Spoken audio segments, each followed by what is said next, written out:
Tout de suite, je vous propose de vous laisser surprendre par le festival Pop au Parc dont c'est la 3e édition cette année.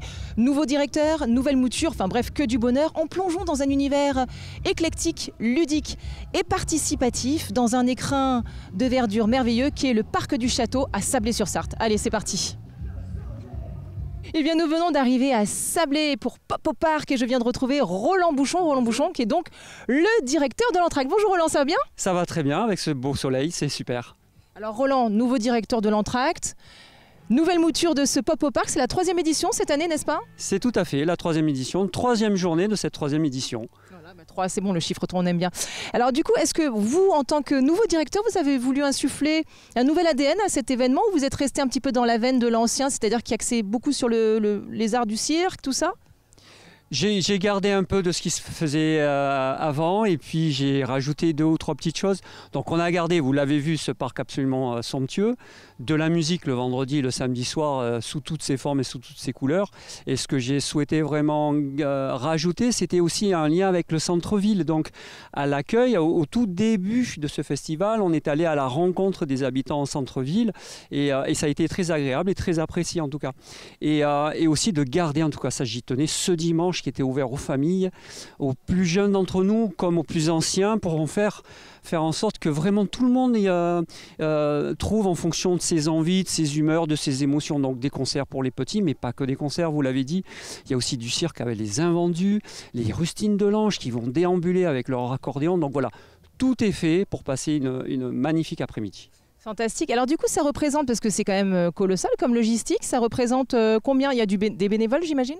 Il y a quelques bénévoles, c'est une 30aine de techniciens, une 50aine de personnes, tout compris si j'intègre aussi le nombre des artistes. On doit arriver à 60 personnes, donc c'est une sacrée logistique, vous l'avez vu. 3 jours de préparation en amont, et puis 3 jours ensuite pour tout ranger et faire en sorte que ce parc revienne au Sabolien dans son état naturel. Alors là, derrière nous, il y a de superbes décorations, donc c'est toujours les mêmes artistes qui décorent? C'est la 3e année qu'on travaille avec Zarmin, ce sont des Bretons et ils ont l'habitude de donner une ambiance un peu cosy, en tout cas c'est ce qu'on leur avait demandé. Alors ce soir on ne le verra pas, mais en tout cas c'était vendredi, samedi, on a vu des lumières très... Ça donne un côté un peu onirique, un peu féerique. Hein. C'est ça, il ne manquait plus que des personnages un peu extraordinaires qui allaient sortir du bois. Donc les Saboliens apprécient ça et en soirée, en fin de concert, c'était chouette. Et dans l'après-midi, vous le voyez, ça donne connotation de fleurs et toujours comme vous l'avez très bien dit, une espèce d'ambiance où il ne manquerait plus que des lutins sortent des bois pour venir faire la fête avec nous. C'est très poétique, mais il y a aussi une dimension presque écologique. J'ai l'impression que vous voulez sensibiliser les gens. D'ailleurs, il y a la Micmac Compagnie qui a un côté un peu burlesque, mais en même temps, on parle d'environnement. Oui, c'est ce qu'on essaie de présenter dans la promenade, c'est qu'on est sur la thématique de la nature et donc on aime bien inviter nos festivaliers à toujours réfléchir, à ne pas oublier quels étaient les moyens pour préserver notre nature.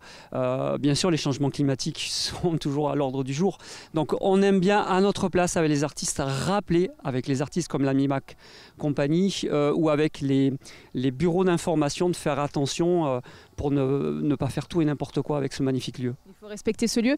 En parlant des artistes, il y a des artistes évidemment locaux, parce que ça c'est aussi une volonté. Il y a des gens qui viennent d'ailleurs, comme les invendus, mais pas que.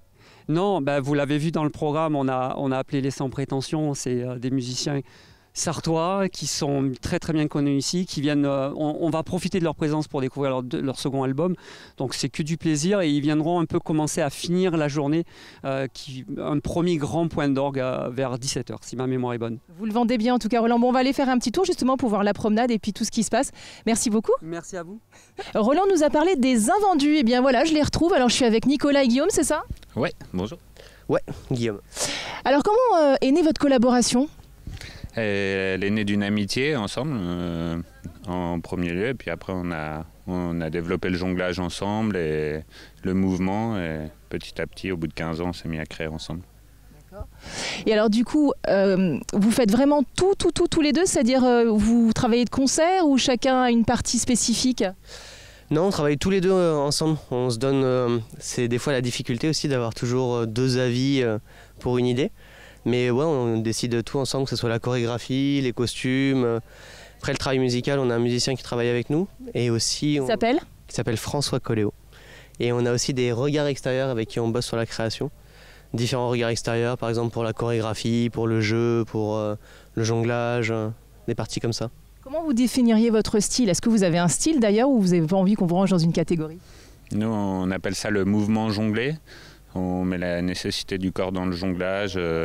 Avant tout, c'est plus basé sur le corps que sur de la technique jonglistique, on va dire.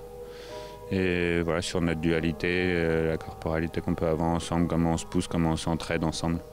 Et donc vous avez appris les arts du cirque? Vous avez fait une formation? Il y a des gens qui vont chez les Fratellini, etc. Ouais, on a fait des petites formations à Besançon, chacun de notre côté. C'est une formation qui dure 4 mois. Moi, j'étais rentré en école de cirque à Bordeaux. On s'est rejoint sur une formation artistique qu'on a montée avec d'autres jongleurs professionnels aussi. Une formation autogérée où on a choisi les artistes avec qui on voulait travailler, la durée du temps, et c'était des stages qui n'étaient pas faits sur la technique du jonglage, mais autre chose, voir ce qu'on pouvait expérimenter avec le jonglage. Donc ça nous a ouvert plein de pistes. Donc c'est un spectacle, on va dire, hybride. Ouais, on peut dire ça, ouais. C'est entre du jeu, du clown, du jonglage, du mouvement, de la danse. Et donc il y a une thématique aujourd'hui? Il y a une thématique aujourd'hui, c'est la dualité, c'est notre relation qui... Fraternelle? Ouais, fraternelle, ouais, carrément, c'est ça. Ouais.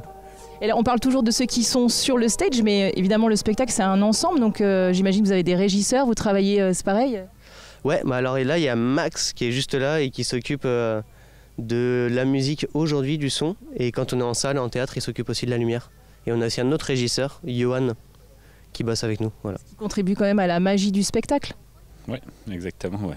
Tous les deux, non, on s'en sortirait pas, ouais, on a une équipe. Et ça demande un travail de combien de temps? Vous entraînez tous les jours ou quelques fois par semaine? Comment ça se passe? Comment vous travaillez? Ça dépend un peu du rythme de tournée qu'on a, mais on essaye de se maintenir en tout cas en forme physiquement, et puis notre jonglage aussi. Parce qu'on est aussi dans un travail de cardio, de souplesse, d'endurance. Donc tout ça, il y a des exercices spécifiques pour la dextérité au niveau des doigts, pour les articulations, tout ça? Ouais, c'est le travail de souplesse, de maintien physique et de jonglage. Alors bon, a priori, nous, on va aux téléspectateurs et téléspectatrices, vous allez voir un tout petit peu du spectacle, parce que vous n'allez pas pouvoir tout voir, évidemment. Et alors apparemment, c'est pas la partie la plus fun? Non, on va dire que ça monte crescendo, donc la première partie est assez intimiste, très dans la poésie, très sur le duo et l'exploration du mouvement. Et après, ça part plus, on va dire que c'est un peu comme une journée qu'on pourrait voir un peu comme le matin qui se lève et puis le soir en apothéose. Et donc voilà, donc là on va traverser la matinée tranquillement, le midi, et puis c'est à ce moment-là que vous allez partir. Donc un voyage poétique, ça donne envie en tout cas, vous en parlez très très bien.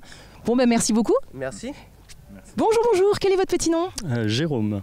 Alors Jérôme, c'est vous qui avez créé ces sublimes sculptures? Oui, avec plusieurs autres artistes. On est un collectif d'artistes basé sur Angers et Rennes, et du coup on les fabrique ensemble. Il y a des luthiers, des musiciens, des plasticiens, donc on se regroupe tous autour pour faire des plans et ensuite on les fabrique ensemble. Donc ce sont des sculptures sonores, on l'a bien compris. Et alors ce qui est fabuleux, c'est qu'en général quand on voit des sculptures, on ne peut pas les toucher.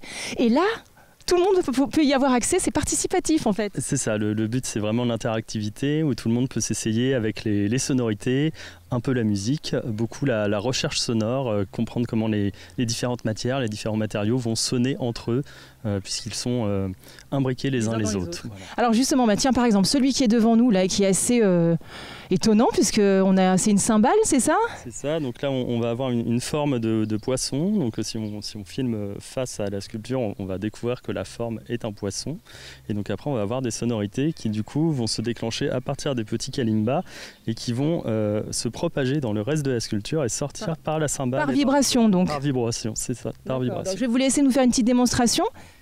Donc le son va sortir par là.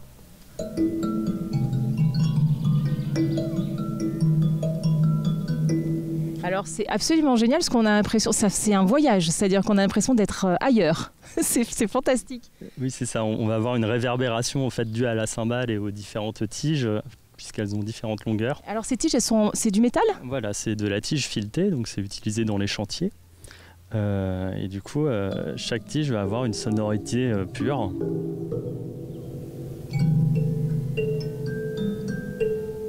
Donc on va avoir à la fois des notes et en même temps une résonance particulière. C'est fabuleux. Alors l'autre petite, là-bas, je vois, il y a des bols qui m'attirent, ça fait penser à des bols tibétains. Ça n'en est peut-être pas, mais en l'occurrence... Ce sont des bols tibétains. Ah, bon, bah alors Ce sont des bols tibétains, tout à fait. Alors du coup là, on va être sur un principe de friction. Donc on va se tremper les doigts dans l'eau. Et une fois que les doigts sont trempés, un peu comme une éponge sur une vitre, on va pouvoir glisser sur les rubans de papier cadeau et faire résonner tout le reste de la sculpture. Génial. Un coup. Vous imaginez ce qu'on peut faire avec des rubans de papier cadeau et de l'eau, c'est incroyable.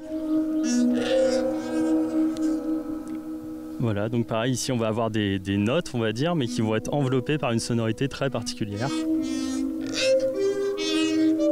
Donc l'accordage se fait avec les maslottes qu'on va fixer ici, puisqu'en fait la note va dépendre de la longueur de la corde ici.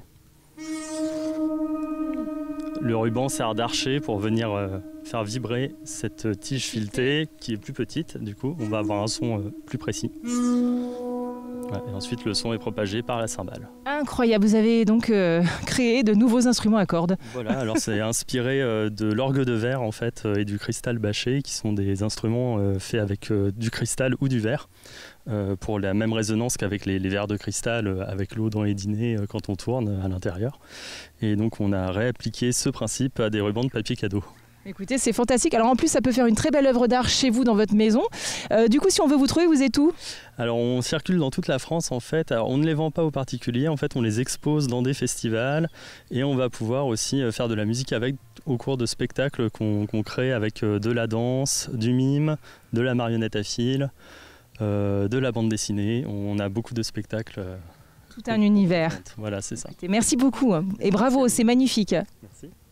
Alors là, je suis avec la Micmac Compagnie. Bonjour, ça va ? Bonjour, oui, ça va très bien, merci. Alors qui êtes-vous, la Micmac ? Alors, en fait, nous sommes l'association Plastique et Nature. Je m'excuse, je ne sais pas pour vous contredire, mais moi, je suis Alain Simon, pro. Rémi Poisson et François Teflan. On est des bénévoles de l'association Plastique et Nature. Donc l'idée de cette association, c'est de sensibiliser les gens par rapport à l'environnement, c'est ça ? Enfin, oui et non, c'est-à-dire que nous on travaille forcément, donc ça s'appelle Plastique et Nature, donc on travaille sur la nature, l'environnement, le végétal, mais aussi sur le plastique. Et un point de rencontre qu'on a découvert qui s'est passé entre les deux, un point de contact, un point de confusion, on appelle ça nous, entre le plastique et le végétal. Mais encore, parce que là vous nous en dites trop ou pas assez ? En fait, c'est ce qu'on appelle la sérendipité, c'est-à-dire c'est quelque chose qui est arrivé par hasard, parce que nous à la base on fait pas de recherche, on n'est pas des scientifiques, mais on a découvert quelque chose. Enfin, on pense avoir découvert un phénomène. D'accord. Allez-y. Un phénomène. Un phénomène, et ce phénomène, c'est la rencontre du plastique et du végétal. Et donc c'est ce que vous allez nous présenter tout à l'heure. On essaye de présenter au public en ouvrant nos portes. On fait des portes ouvertes et on invite les gens à venir observer avec nous ces phénomènes. Donc vous n'êtes pas des chercheurs, vous n'êtes pas des artistes non plus, vous êtes... Non. Comment vous définiriez-vous alors ? Ah, alors ça c'est une question difficile. Moi je suis un ancien travailleur social. Rémi, lui, est un ancien étudiant, t'as pas aller plus loin que des études en fait. Ouais. Et puis François, on ne sait pas trop. Enfin, on le dit pas. Ouais. Mais non, on est des scientifiques amateurs. On assume ça. Après, voilà, on ne sait pas chercher, on observe. Voilà, on observe et on partage ces observations. Bon, on va observer avec vous alors. Merci beaucoup. Je vous en prie, merci Amanda.